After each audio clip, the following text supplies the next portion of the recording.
So we are here for IPM newsletter. This is José Higuera. It's a professor in UNED, and it was investigator for 7 years in the Philosophy Institute of Porto. Please tell us about what you came here to present on the Congress about your project. Has been finished, but is still. First of all, thank you for this interview.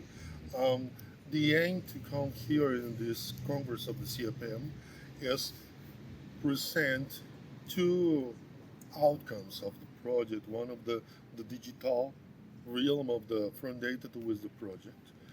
From Data to Wisdom project is a real interdisciplinary and trans-epochal project about the relation between the gathering of data in Middle Ages. Data is not in Middle Ages the same that data in the contemporary time nowadays because it's completely different. We have now incredible devices to gather the data, and maybe you are not aware about if you are give your data. If, for example, if you enter in a train or a tram, you give your data, maybe your face, maybe your time, and you're entering this transport, for example. But in Middle Ages is quite different because you need other ways to gather this information. The basic relation in this project is compare how you keep the data from the philosophical sources, from the scientific sources, and the direct straight um, experience on nature, and how is quite similar with the uses of data with this kind of devices. And in Porto, we have the opportunity to develop this project. Is the perfect environment for this trans-epochal, the perfect atmosphere to develop this project because you have different researchers from different countries from Europe, and you have at the same time the international, okay, I think international line of this university, especially for the Gabinete de Filosofía Medieval. It is okay, is a reference in all Europe, even in the Iberian region.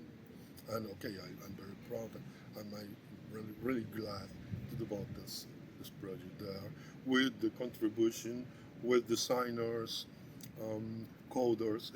Okay, that means people that code in software, the sources of Middle Ages. And okay, we have to advance or to see what is the possibly exits of this comparison between contemporary culture and Middle Ages. I think that we got it a good outcome, but we can do more. I think go beyond this.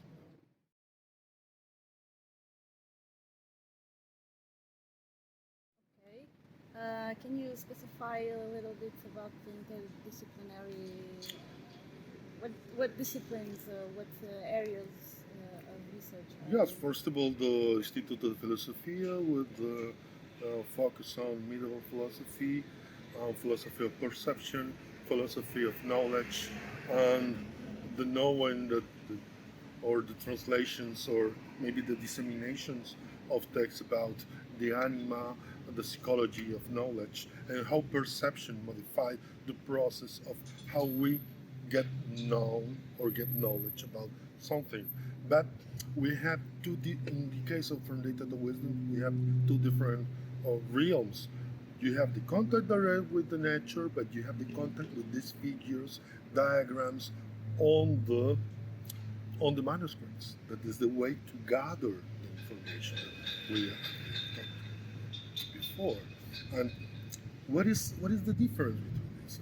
Because one thing for a medieval master, for a medieval person, if we can talk about this, is the contact with nature, but after you have a limited reception of the manuscripts, because the manuscript can be just for a restricted community, communities of students, communities of clergy, communities of masters in different places, but the main thing or the main issue here is that you have an incredible spread of diagrams around all Europe. You can maybe map in this. You have more bulbels and circle diagrams in the south of Europe. You have more tree diagrams inspired by the Porphyrian tree on the north, and maybe you have, especially in Paris, a great amount of diagrams inspired by Sacro Bosco and this cosmographical description of how the heavens were observed at this time. And okay, maybe as we talk, Porto have has the conditions to attract the specialists in the history of science, history of logic, of course, medieval teaching. That's the longest experience for more than 40 years in this teaching, this conference, and this change about this different matters, bibliography, and so on. And on the other hand, we have the contact with the contemporary studies about the hermeneutics of technology. That, because the project has this relation with hermeneutics of technology. Bruno Latour and so on, the professor, what is the name of this professor, the specialist in hermeneutics? Alberto Romelli. Alberto is the disciple, the PhD, is the professor. He was the supervisor of his postdoc at Porto. Tuñas, Professor Tuñas. Yes, Professor Tuñas. In the first meeting, the kickoff meeting, he presented and really showed an interesting phenomenological description of how you had contact with something different than natural objects or currently objects that we have contact and we get knowledge from them. Because the geometrical objects or some other representations, gather other conditions to give you knowledge. It's very interesting.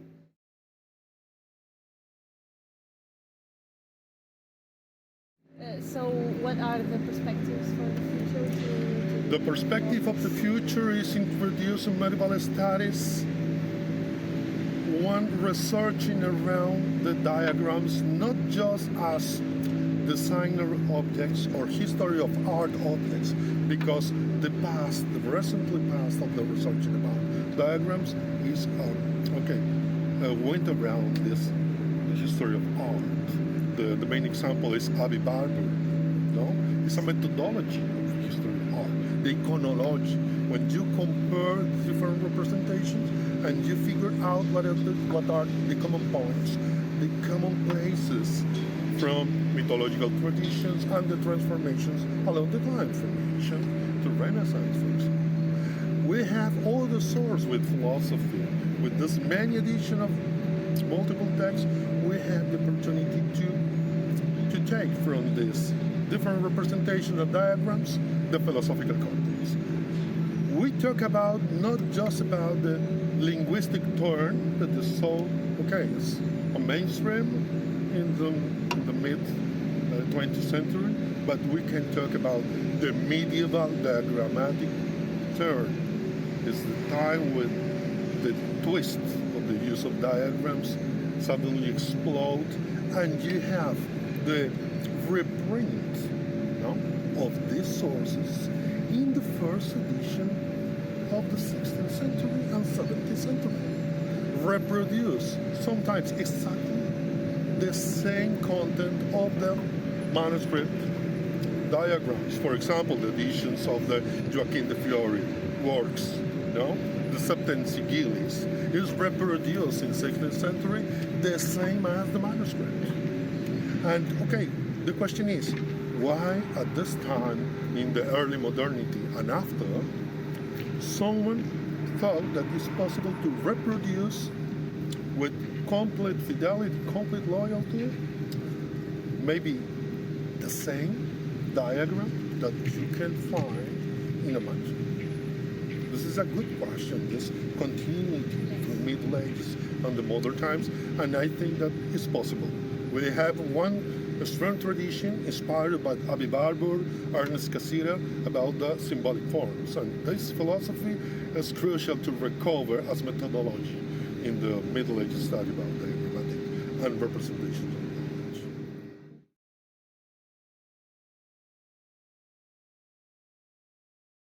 So we know there are young scholars and students that might be interested in this field.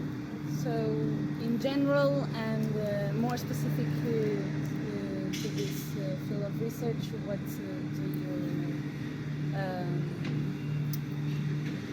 what are your advices? We are so lucky because because I know right now some scholars, young scholars, that works in these traditions. For example, Christoph Sanders from the Biblioteca Hertziana, Max Planck Institute. He works right now on the tradition of magnetism and diagrams on magnetism and the transcription of diagrams that represent this mysterious force because it's an invisible force. Okay, that it was completely an obsession for medievals. Petrus Peregrinus and Roger Bacon, Ramon Llull talk about this magnetism, and he take the editions of early modernity of these treatises, transcribe the contents, and describe the diagrams through digital tools. I think that is very, very good example of what kind of things can do the scholars, the young scholars, no? Because it's the mix between the rigorous study of text, the rigorous study of problem of philosophy of science that is magnetism, at the same time the coding, how to publish, spread, disseminate this through digital means. And it's incredible. I think that, okay, maybe the page of Christoph could go as subtitle in this interview because it's really a good work. Okay. It's so inspiring for all of us. Okay. Thank you very much for your Thank you. Thank you.